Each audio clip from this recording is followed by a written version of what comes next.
Dicho esto, me gustaría saber quién es Juan Duzán, como si te puedes presentar, hablar un poquito de ti.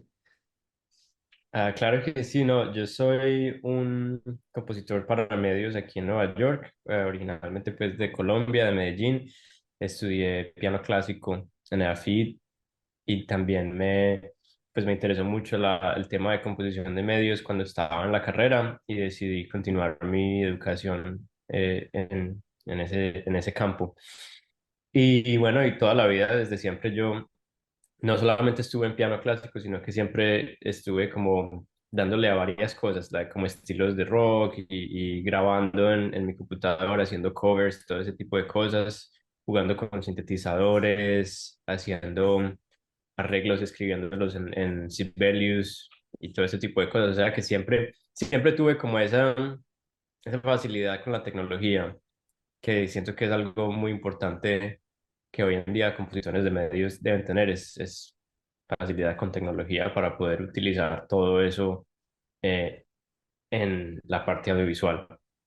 Entonces, bueno, ya después de estudiar todas estas cosas, mudarme a Nueva York para estudiar film scoring en la Universidad de Nueva York, ya estoy acá viviendo y trabajando pues en la industria como tal de cine, por un lado, haciendo cortometrajes independientes y también trabajando en un largometraje en este momento, haciendo también composición para comerciales con varias casas de comerciales de aquí en Nueva York, en Los Ángeles, y empecé mi propia marca pues de comerciales. Hemos trabajado con marcas como Hourglass, Air Company, Ilia, y también más recientemente, esto es más como los últimos 6 meses, empecé a trabajar en trailers. Y estoy haciendo música para trailers. Acabo de terminar, literalmente ayer entregué un álbum de 5 piezas muy tesas para como un estilo de trailer más moderno, más neoclásico.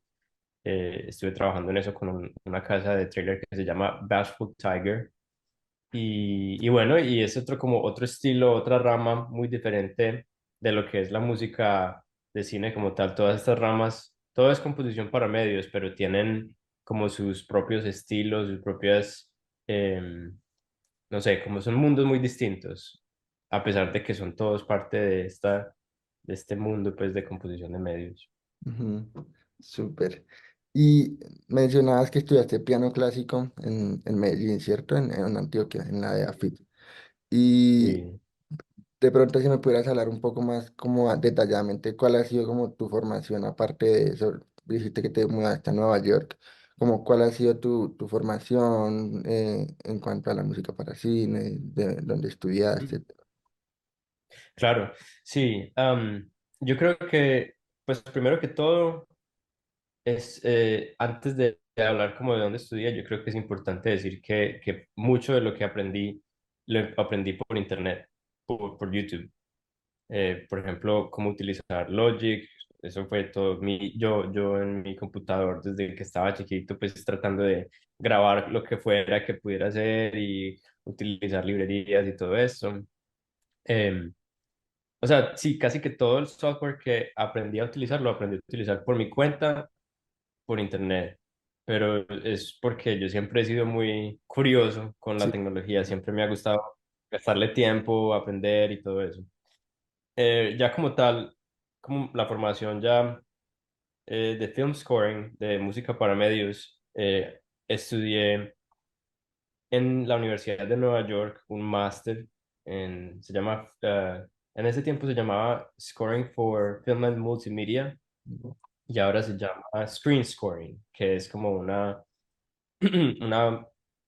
forma más general de referirse a a todos los mundos del film scoring, de la música de medios.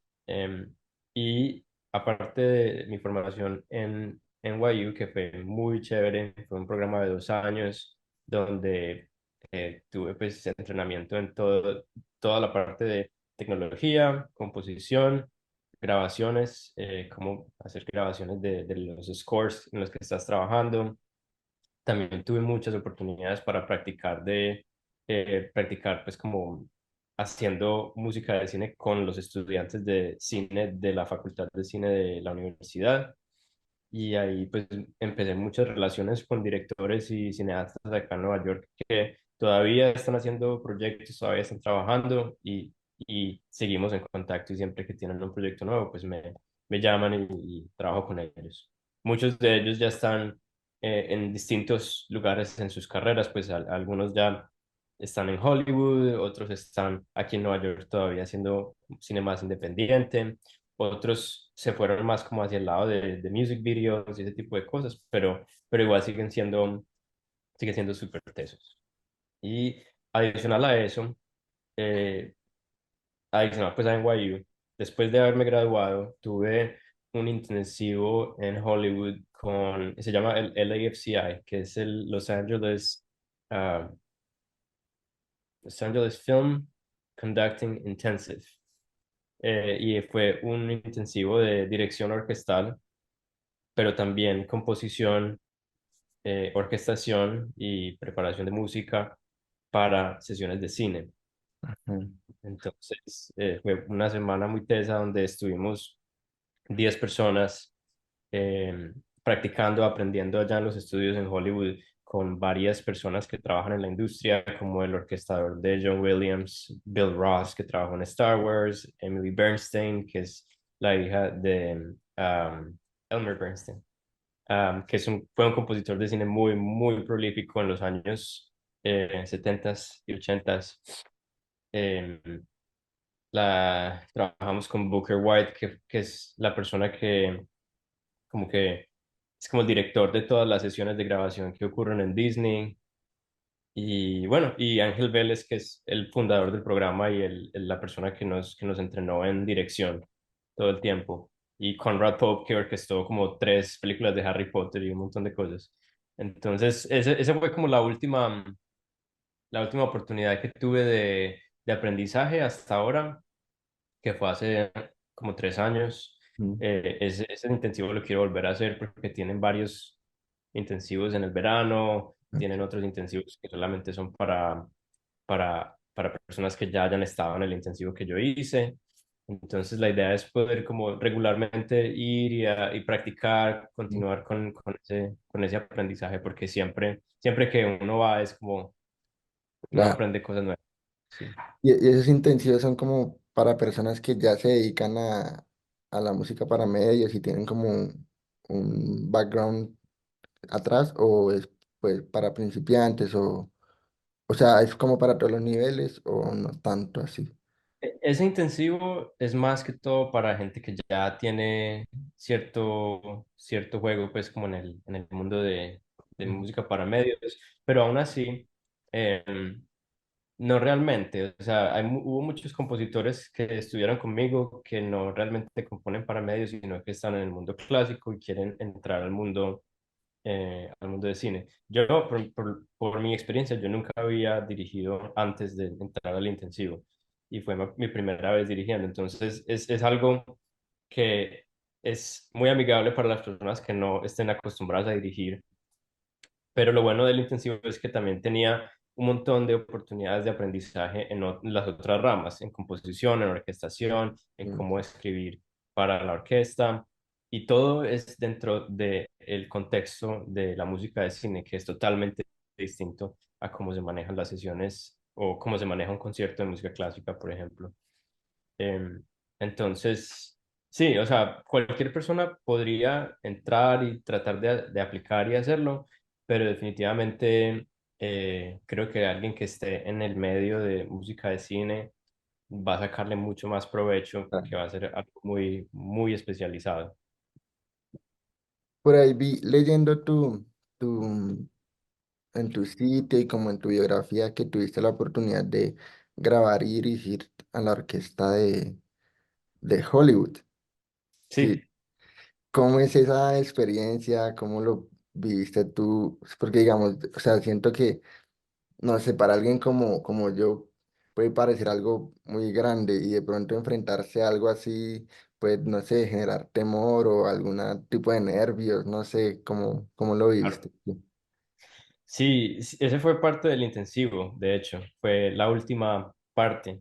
como que el intensivo va incrementando en dificultad hasta el último día, que es el día donde se graba la sesión con la orquesta, se llama la Hollywood Studio Orchestra, y es en Fox Studios, que es un estudio en Los Ángeles que tiene pues una historia impresionante de los film scores que se han grabado allá de muchas películas.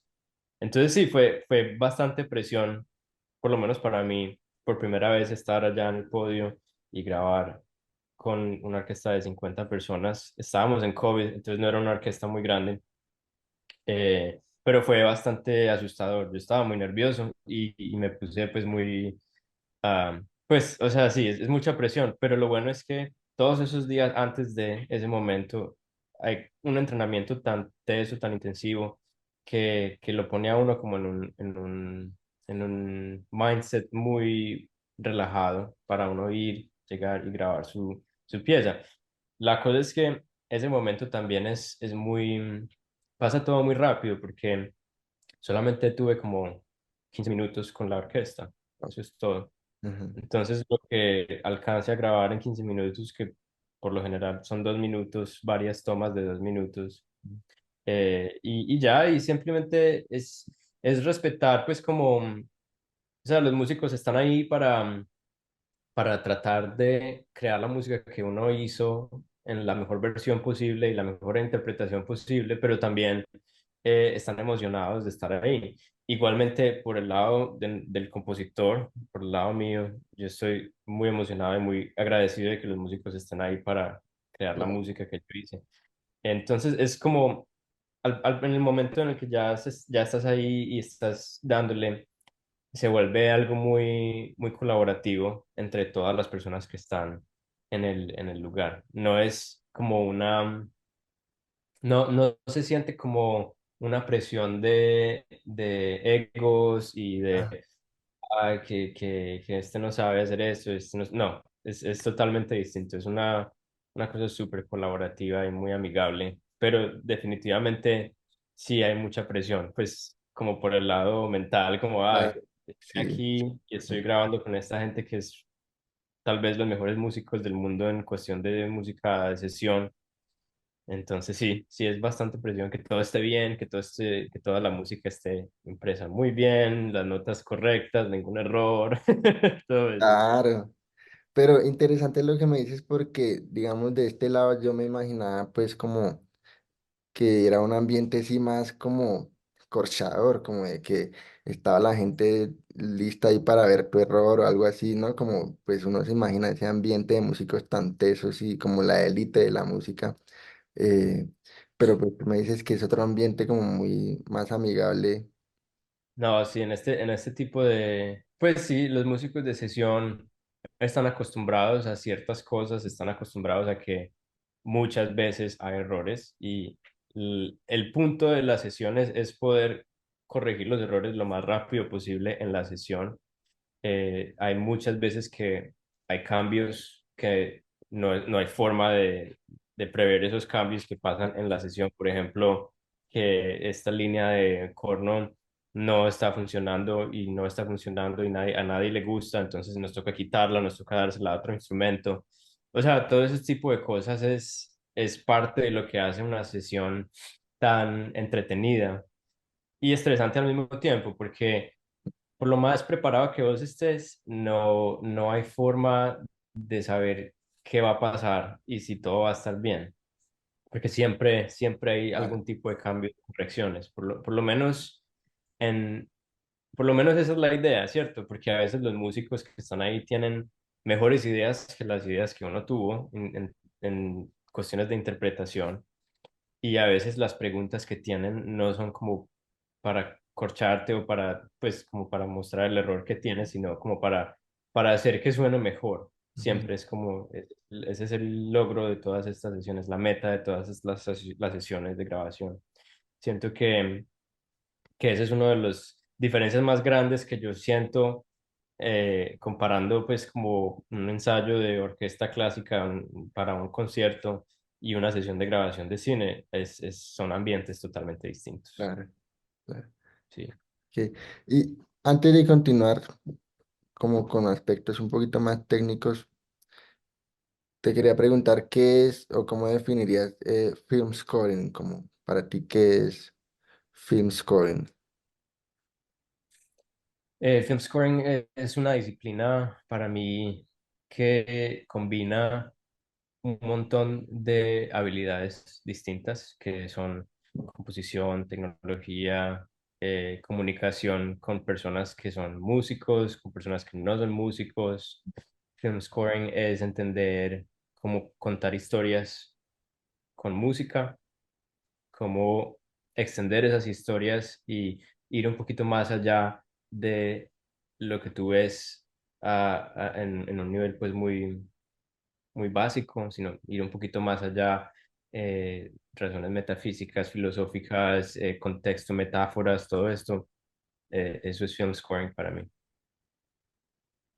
Y bueno, y hablando de film scoring ya como tal, como esa disciplina, ¿cómo es el proceso em, de hacer música para una película, un video, una producción? Desde el Ujú. inicio hasta el final, como brevemente, ¿cómo lo describes tú? Bueno, supongo que siempre es diferente, no sé.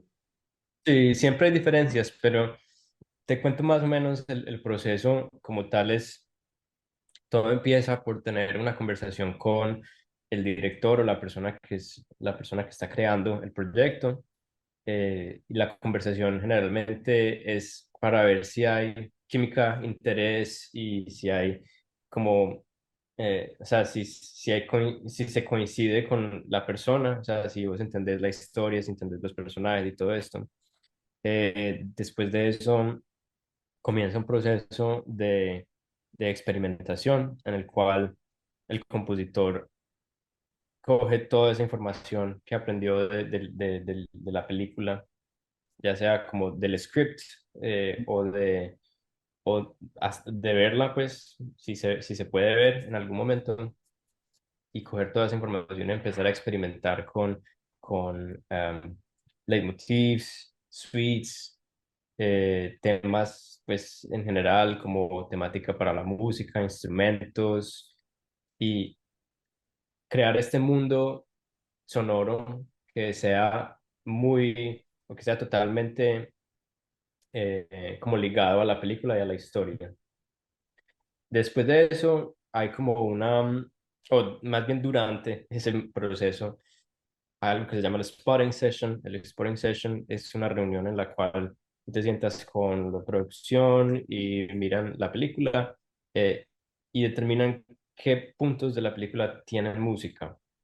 Y, y esto es más detallado, pues, que solo decir, oh, ahí queremos música, sino que es decir, la música empieza acá, la música termina acá por estas razones y la música debe tener estos momentos que, por ejemplo, que empiece calmada, en este momento debe pausar, algo así, y después volver a más intensidad. O sea, todos esos detalles deben estar muy especificados muy al principio del proceso, Y si es perdona, me posible. meto, y eso es como súper específico, segundo tal hasta segundo tal, así como bien Sí. exacto. Ok. Claro, porque imagínate, pues si no eres específico, tienes a todo un equipo de personas, editores, productores, gente que hace efectos visuales, diseñadores de sonido, que todo el mundo se tiene que sincronizar con lo que tú estás haciendo. Entonces hay que ser increíblemente exacto. Siempre lo más importante es tener como, o sea, siempre que estás escribiendo los cues, se llaman, cada pedazo de música que va en la película es un cue. Cada vez que escribes un cue, tiene un punto de inicio y ese punto de inicio tiene un time code específico. El time code es la, como la, ¿qué? El momento en Ah, el tiempo en el que está, la hora, minuto, segundo y a veces el frame. ok. Ese código es con lo que todo el mundo va a sincronizar esa música a la película. De todas formas, la película puede tener cambios. Generalmente tiene muchos cambios, incluso cuando estás haciendo la música en el mismo momento y te pueden mandar una nueva versión que tiene tiempos distintos. Entonces, cuando eso pasa, es muy importante que haya sido muy exacto al principio, porque todo va a empezar a cambiar, todos los tiempos van a empezar a cambiar. Y si el editor quitó 10 frames de una escena, todo va a cambiar en la música también. Entonces Claro. tenés que empezar a calcular, tengo que quitar 10 frames de la música. Entonces, ¿qué hago para volver? Y ese proceso se llama conforming en la industria. Conforming. Conforming. Ok. Ujú. Que es cuando la película cambia, entonces la música debe cambiar para poder establecerse en la nueva película, la nueva edición de la película. Y eso pasa con todos los departamentos, todos los departamentos como que están a la merced de qué pasa en edición, ¿cierto? Si en edición deciden, vamos a quitar 2 minutos de esta escena, entonces a todo el mundo le toca hacer ese cambio. Esa es la importancia de estar tan exactos en como en este mundo, porque el time code es como el, la regla para todos, ¿cierto?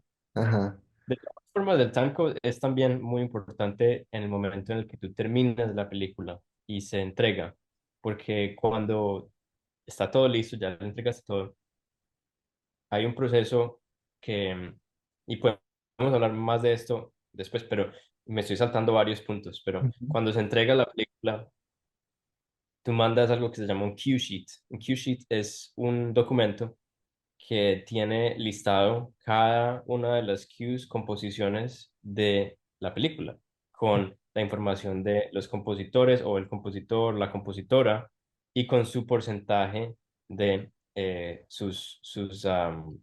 como ownership, Como qué participante. tanto, no participantes, sino el derecho de autor. Ok, ah, ok.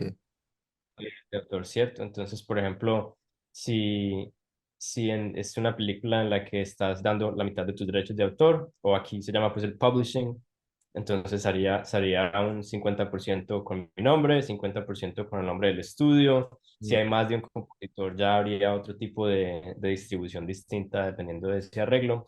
Pero la cuestión es que este cue sheet, este documento, ese documento debe tener todo específico. Esta música empieza desde acá y termina hasta acá.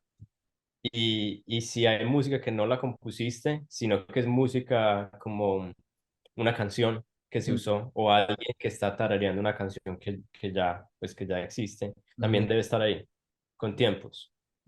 Y Ok. todo esto es porque cuando la película va, digamos, a un servicio de streaming o está en televisión o algo así, este cue sheet es lo que utilizan nuestras entidades de derechos de autor, como en Colombia es SACO y ASIMPRO, aquí en Estados Unidos es BMI, ASCAP y CSAC.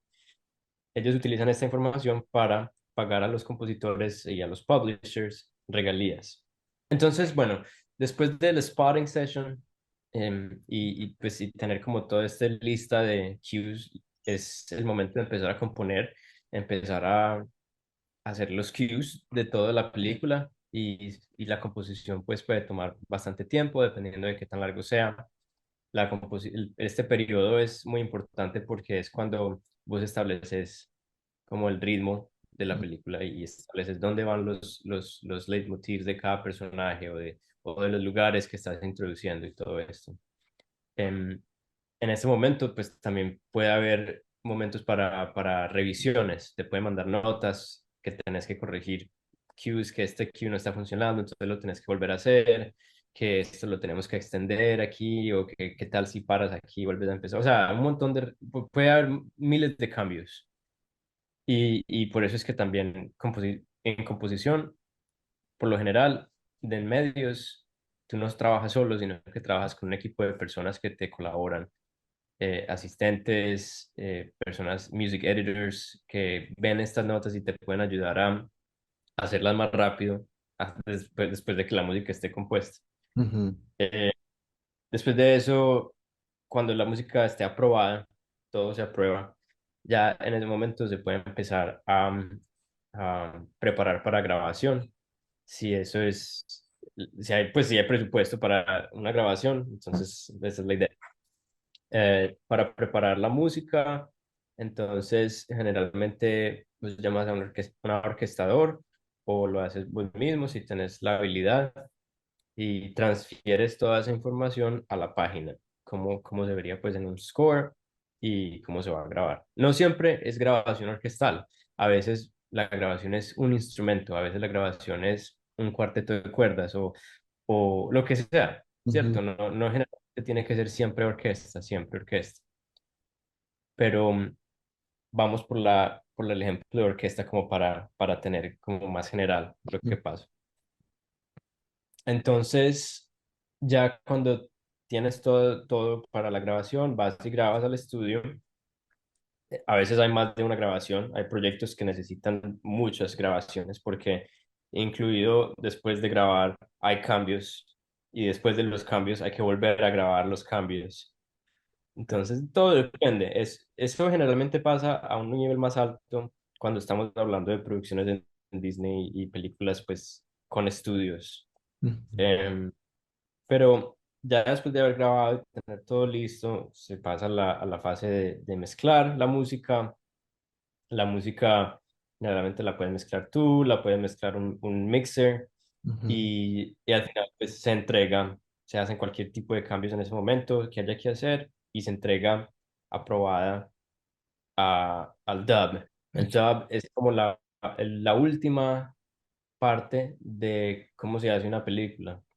Es simplemente cuando todos los elementos están listos, la película está lista, todos los departamentos entregaron sus cosas de audio, diseño de sonido, Foley, música, etcétera, etcétera.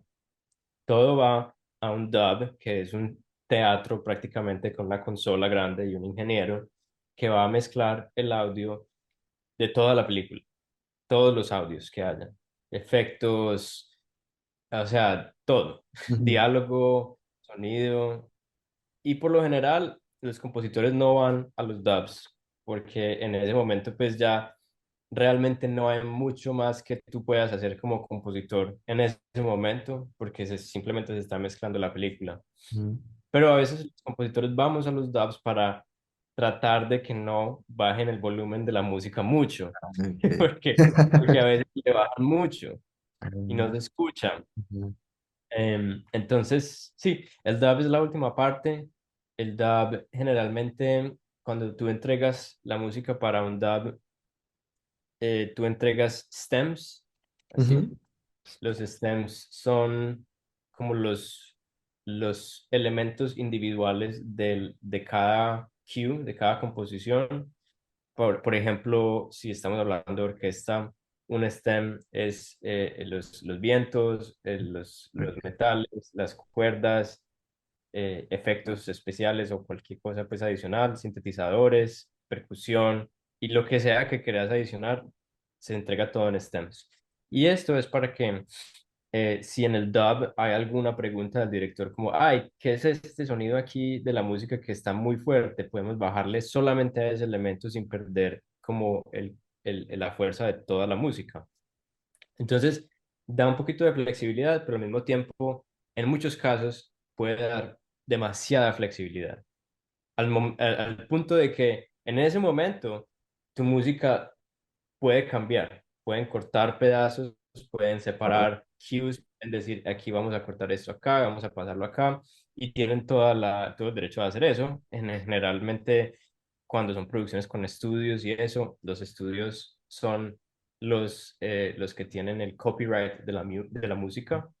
Tú ujú, solamente eres el compositor que la está haciendo para ellos. Así funciona la ley de composición, pues no de composición, la ley de work for hire aquí en Estados Unidos funciona así. En otros países funciona distinto, pero aquí es así. Em, y ya, entonces después de eso entregas la música, entregas el cue sheet y en ese momento ya técnicamente terminaste con todo lo que hay que hacer. Si estás en una producción independiente donde no hay un estudio, es probable que tú te quedes con los derechos de toda la música y que puedas, por ejemplo, lanzar un disco del soundtrack más ujú, adelante y ya. Lo que pasa después de que la película está terminada y voy a hablar a un nivel independiente, pues porque es como mucha gente empieza, y muchos de nosotros estamos trabajando a un nivel independiente, no a un nivel de estudio precisamente. Eh, a nivel independiente, cuando la película termina y está entregada, lo que hacen los directores, los cineastas, es que la empiezan a mandar a distintos festivales de cine en el Mm, mundo. ujú, Y el logro como tal es poder que la película sea aceptada a uno de los grandes festivales, Sundance, Toronto, New York, Tribeca. Esa es la idea principalmente, tener una premiere en esos festivales, porque tienen más oportunidades de ser comprada por algún estudio y tener ujú, una licencia en, digamos, HBO o en Hulu o pues en cualquier sitio, ¿cierto? ujú. Entonces, este, aquí le decimos el Festival Run, puede tomar 1, 2 años después de que termina la película. Y ese tiempo es muy interesante porque vos no puedes compartir nada de la película, no Ah, puedes hablar de la película, no puedes compartir la música, sacar un disco, nada de eso. Los festivales tienen reglas muy estrictas a cómo esto debe ser y por lo general quieren que la premiere de la película sea el primer momento en el que se sabe de la película, el primer momento en el que hay trailers, el primer momento en el que hay algún tipo de anuncio en redes sociales y todo esto. Entonces, por todo este tiempo, después de haber trabajado tanto, tanto, tanto en esto, no puedes decir nada. ah, Tienes pues, que quedarte prácticamente sin anunciarlo, sin decir mucho acerca de eso, hasta el momento en el que llegue, pues, y que pase este tipo de cosas, ya puedes anunciarlo. Pero ujú, ese es más como pasa. Después del ciclo de festivales, si hay la oportunidad de que un estudio compre la película, que por lo menos me ha pasado una vez, em, ya en ese caso se hace como ellos pueden, el estudio puede pedir como los derechos de la música o se puede hacer como un agreement distinto para ujú. utilizar, para utilizar como esa propiedad intelectual en sus plataformas. Y ya, prácticamente eso es todo. Eso Un es. poquito. Mencionabas el término soundtrack. ¿Cómo definirías que es soundtrack? S- A veces lo traducen como banda sonora. ¿Es lo mismo para ti? ¿No es lo mismo? Sí, para mí soundtrack, yo creo que soundtrack, por lo menos aquí en Estados Unidos, cuando hablas de soundtrack, te refieres más como a el álbum que sale con la música, como Ok. cuando sacas el disco de la música solamente. Cuando estás hablando de tu composición como tal para audiovisual, te refieres más como a él, como a score, el score, Ok. ¿cierto? Em, no sé exactamente por qué. Banda sonora o sea, viene de un término que históricamente tiene en la banda sonora de la cinta de película, tiene Ujú, una banda sonora que tiene todas las pistas de audio de la película. De mm, ahí es que viene el ok. término banda sonora. Pero, pero sí, yo creo que son intercambiables, no hay ningún problema, pues, como se llame, es la música de la película. Sí, Sí, y digamos, hay veces que se utiliza música que no fue compuesta para la película en sí. ¿Cómo se sí. llama esta música? Y de pronto si tú has hecho música también de esa manera. Esa es parte del soundtrack, solamente que no es parte del score, porque el score siempre es la Ah, música original para la película. El ujú, soundtrack, qué bueno que mencionas esto, el soundtrack puede incluir canciones que se licenciaron para la película, puede incluir canciones que no estuvieron en la película como tal, pero que alguien cantó un pedacito de la canción en algún momento y pueden estar ahí. Sí, o sea, el soundtrack puede tener todas esas cosas, pero la diferenciación en este caso sería el score es la música original del compositor y el soundtrack es la música original del compositor más lo que sea que haya de canciones que se licenciaron para el proyecto. Y te puedo hablar más de las canciones que se licenciaron. ujú. En un proyecto en el que trabajé en HBO hace un par de años, que tuve la oportunidad de aprender mucho de ese mundo, que es distinto al mundo de composición. Y digamos, tú has hecho como, te ha pasado que hayas compuesto algo sin pensar en un proyecto en específico y hayan usado esa música para una película que no fue compuesta como para eso? ¿Te ha pasado? Sí, me pasa todo el tiempo, me pasa todo el tiempo. Incluso me pasó cuando estuve estudiando en la universidad, en NYU, que compuse una pieza para un proyecto de grabación que teníamos. Y un director de la universidad la escuchó en mi website y le pareció que era pues como que tenía que ser el tema principal de una película que estaba haciendo. Entonces me escribió un correo, nos reunimos un día a conversar, me contó pues lo que pensaba y me preguntó que si era posible utilizarla en la película. Yo le dije, sí, ¿qué tal si la utilizamos? Y adicionalmente, porque era solamente una pieza de 2 minutos, podemos construir el score a raíz de esa pieza, de ese theme que había hecho. Y Ajá. eso fue lo que pasó. Hicimos una película a raíz de esto.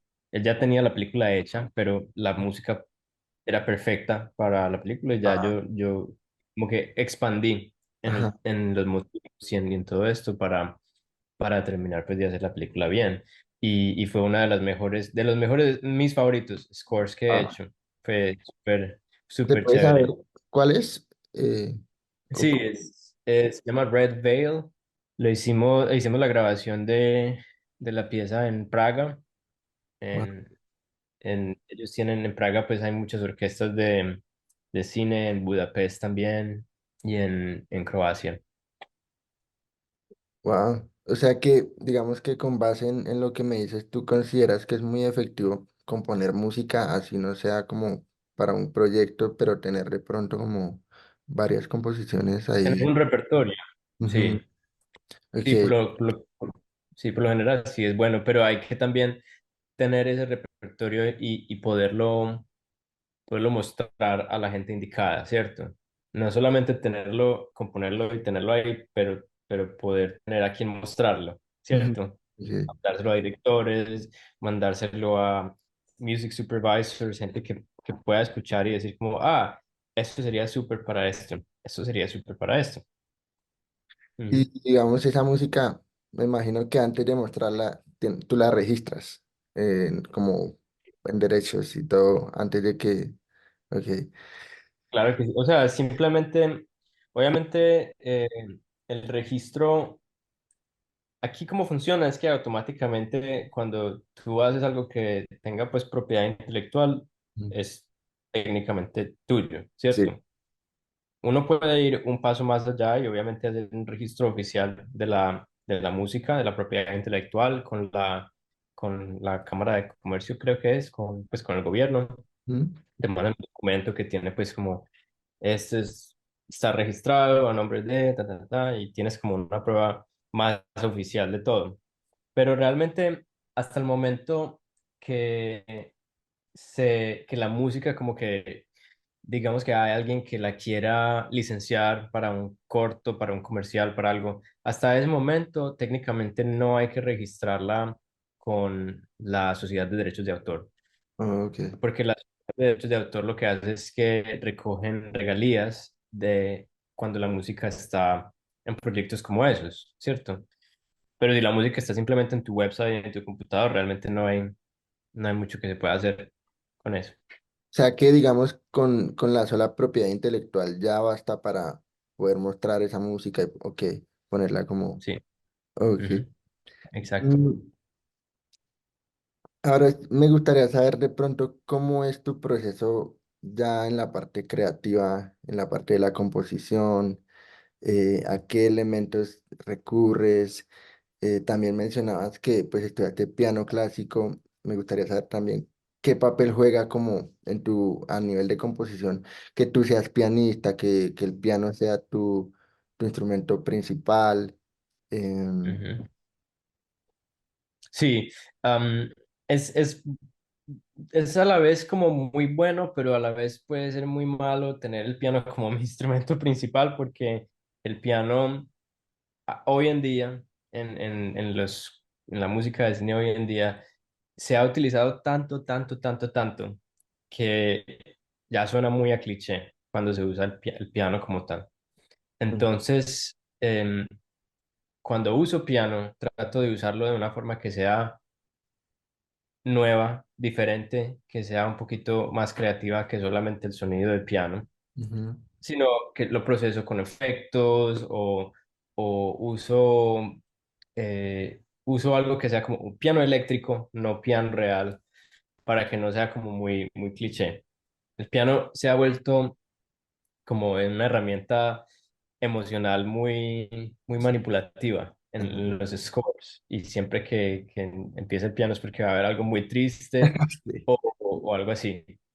Pero a mí me gusta pensar más del piano como algo que significa más como hogar, como home, ¿cierto? Ujú, Porque generalmente en muchas casas, aquí en Estados Unidos, por ejemplo, las casas tienen un piano. bueno, Siempre sí. que piensas de la casa, el piano. Entonces tiene como Mm, esa connotación de hogar. Eh, por eso es que muchas películas cuando terminan, cuando es la conclusión de la película, llegaste al final, generalmente hay piano ahí porque es como llegamos al hogar, llegamos a home base, todo ah, eso. ujú, Entonces, sí, hay que usarlo con mucho cuidado y me he dado cuenta que es delicado usar piano. Pero, pero me ha funcionado en muchos otros casos. Por ejemplo, en el caso de poder componer y tocar la música cuando la compongo y grabarla, es muy fácil para mí, pues porque tengo la técnica, tengo las bases de teoría y de práctica muy bien de mis estudios de música clásica. Y yo creo que eso es lo que más me ayuda. O sea, en este momento yo no tengo que pensar primero, cuarto, quinto del sexto. No, ya todo eso está internalizado acá y no lo tengo que pensar mucho. ujú. Simplemente me siento y empiezan a salir cosas. O sea que ¿Cierto? a nivel de composición y en la parte creativa, ¿cómo es ese proceso en tu caso? Digamos, te entregan el proyecto, ves la película, los cues, no sé, te sientas a como a probar o a tocar, que salgan las ideas o no sé, como, Sí, sí, es algo así. ¿Cómo te explico? Es que siempre es distinto. claro. Siempre es distinto. Pero básicamente depende de la historia, ¿cierto? La historia y la temática de la historia te da muchas ideas de lo que puede pasar en la música. Por ejemplo, eh, hace varios años trabajé en un cortometraje que se llama Floundering in Oblivion. Y en ese cortometraje tuve un problema muy grande y es que no sabía cómo hacer la música con la temática que me estaban pidiendo. La Mm, temática era, o por lo menos como la idea del corto, era una chica que está tratando de salir de su adicción, eh, pero la hija tuvo que estar separada de la hija por mucho tiempo y hasta que volviera a estar bien de la adicción no podía reencontrarse con la hija, ¿cierto? Entonces, el director tenía como muchas metáforas y subtexto que le llamamos, que es como lo que está por debajo de la superficie, lo que no se ve, pero lo que se sabe, lo que mm, se entiende, em, de que ese sentimiento que tenía la chica, la mamá, era un sentimiento de ahogarse, como de ahogarse en sí misma, en sus pensamientos, en su ansiedad y todo esto, como no poder respirar, ¿cierto? Eso fue lo que me dijo el director. Eso fue todo. No me dijo use cuerdas para eso. No. Ellos no les importa hablar de instrumentos generalmente o de cómo va a sonar eso. No. ujú, Es simplemente ideas. Y de esa idea yo tuve que capturar música que sonara a eso. ujú. Ah, Para mí fue complicado. Yo empecé a componer sin tener como muchas ideas en mente y le mostré al director y él me dijo, maybe not. No, no le gustó mucho. Entonces tuve que sentar a pensar y continuar y continuar y pensarle y pensarle. Y, y pensé en como tener un violín que fuera como representándola a ella, a la mamá. Y tratar, la pregunta que me hice fue como, ¿cómo puede el violín sonar como si no pudiera respirar? Porque el violín es un instrumento de cuerda, no tenés que respirar para tocarlo, pero puedes hacer alguna intención musical que suene como a ese sentimiento de, Sí, sí. como de que no puedes respirar del todo, ¿cierto? Ujú. Entonces escribí como un sketch y se le mostré a una amiga que es una violinista muy tesa, Sabrina Tabi, y nos reunimos por Zoom un día, esto fue en la pandemia, le dije, prenda el celular, grabemos esto, y empezamos como a experimentar por una hora con esos sketches que hice a mano, hice unas figuritas súper horribles a mano, y le dije, hagamos esto, intentemos hacer esto, y al final salieron varias ideas y como bocetos de lo que podía sonar como el mundo de esta película, ¿cierto? Bastante como, como técnicas extendidas casi, ¿cierto? Como Eh, un poquito salido de lo normal. Pero al director le encantó, le pareció genial estas ideas, les pareció que de una resonaron con él.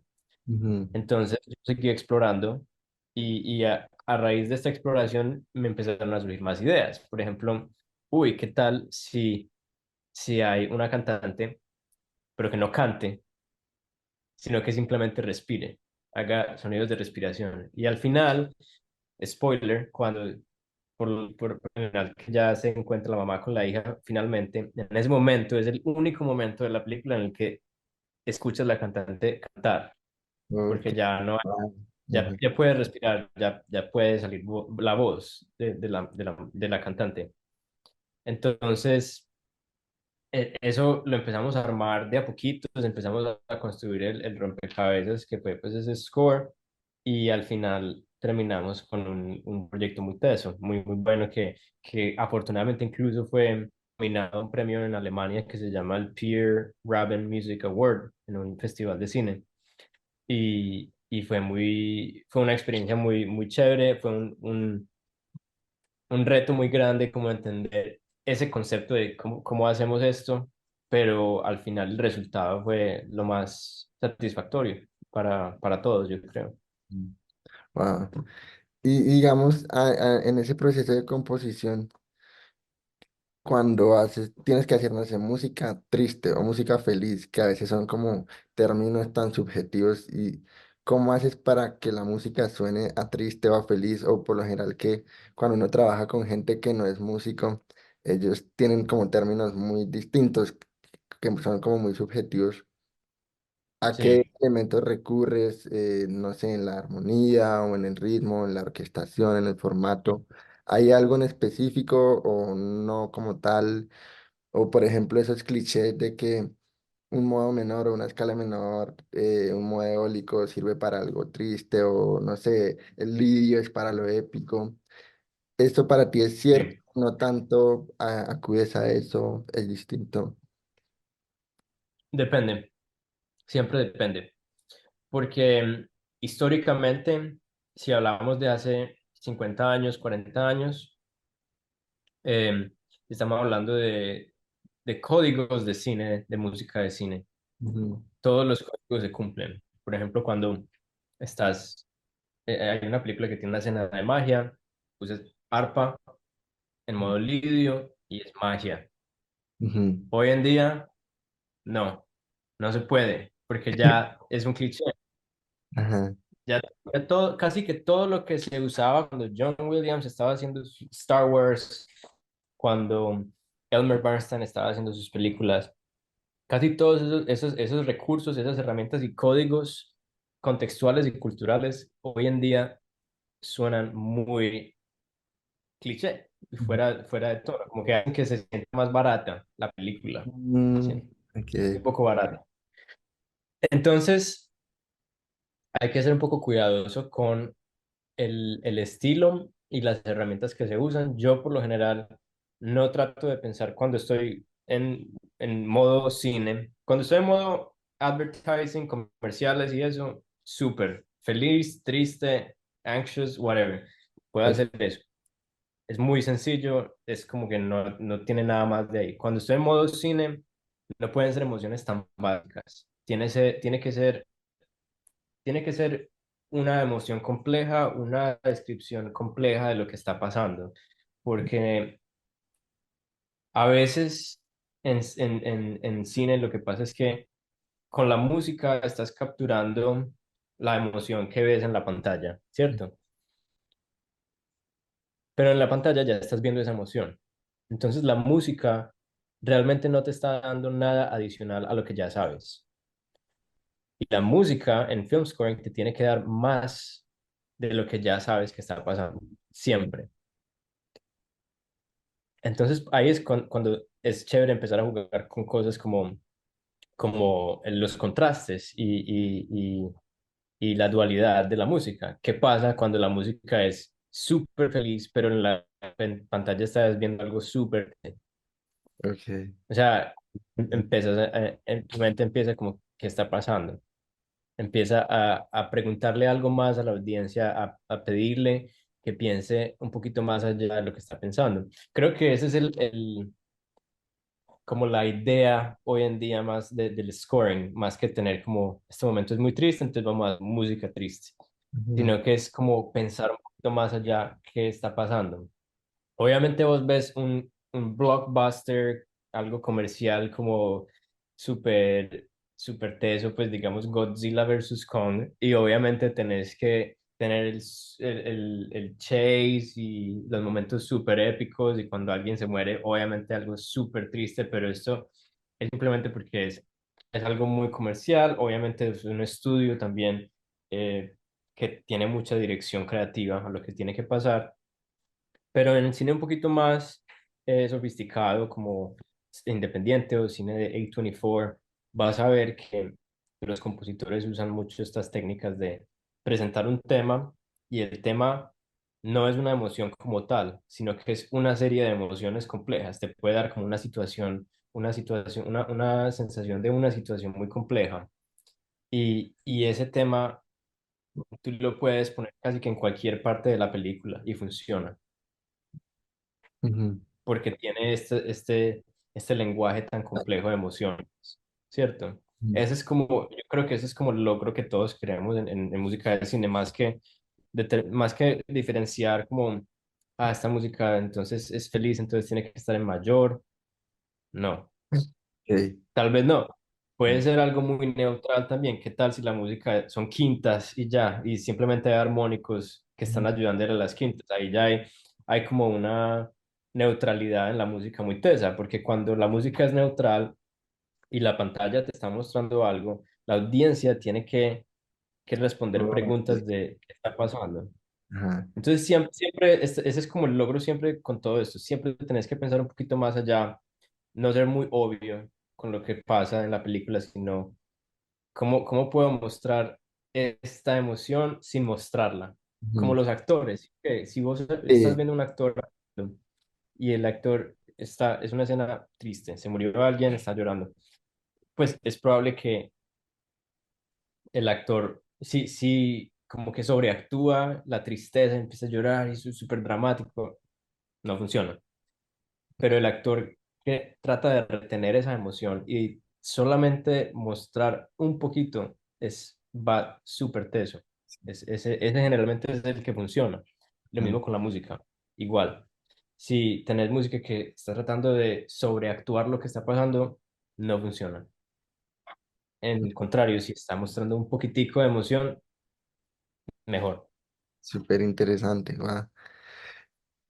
Juan, Sí. muchísimas gracias. Ya para terminar, ¿tú qué consejo le darías a alguien que está iniciando como apenas en este mundo, como tú, con tu experiencia? ¿Qué hubieras hecho si estuvieras empezando con la experiencia que tienes? ¿Hubieras hecho algo distinto? ¿Qué le recomiendas a alguien que está en un proceso muy inicial? Mm. Recomendaría ser muy abierto a cambio, especialmente si se viene de la rama pues clásica. hay muchas cosas muy distintas Ujú. y yo siento que hay como una resistencia a veces a ser abierto a las cosas que pasan en música de cine, porque una de las diferencias más grandes que yo siento entre los dos mundos es que en música clásica toda la música pues es la música y esa es, y no pasa nada más lo que vos decidas y eso es. En música de cine estás a la merced de todo el mundo con el que estás trabajando. La música es para el proyecto, para la historia y todas las personas que están rodeándote van a tener un tipo de crítica, comentario, revisión, nota para tu música. Y la idea es estar abierto a cambiar esas cosas, a cambiar la música, a hacer que la música sea perfecta para el proyecto, no perfecta para ti, Ujú. porque no es necesariamente siempre lo más importante que sea lo que vos querés, sino lo que todos queremos. Claro. Entonces, eso por un lado, estar abierto a eso.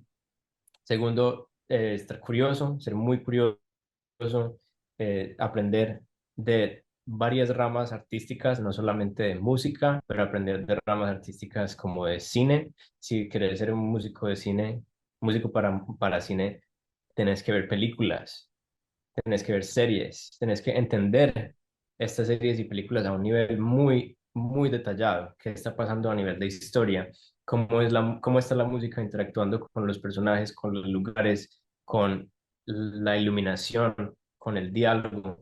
¿Qué tan, cómo es como esa coreografía entre diálogo y música? ¿Cómo van ligados? O sea, si no ves películas, es muy difícil entender el lenguaje. Por lo mismo, si vos quieres estudiar jazz y no escuchas jazz, no vas a entender el lenguaje de jazz para improvisar. Es lo mismo.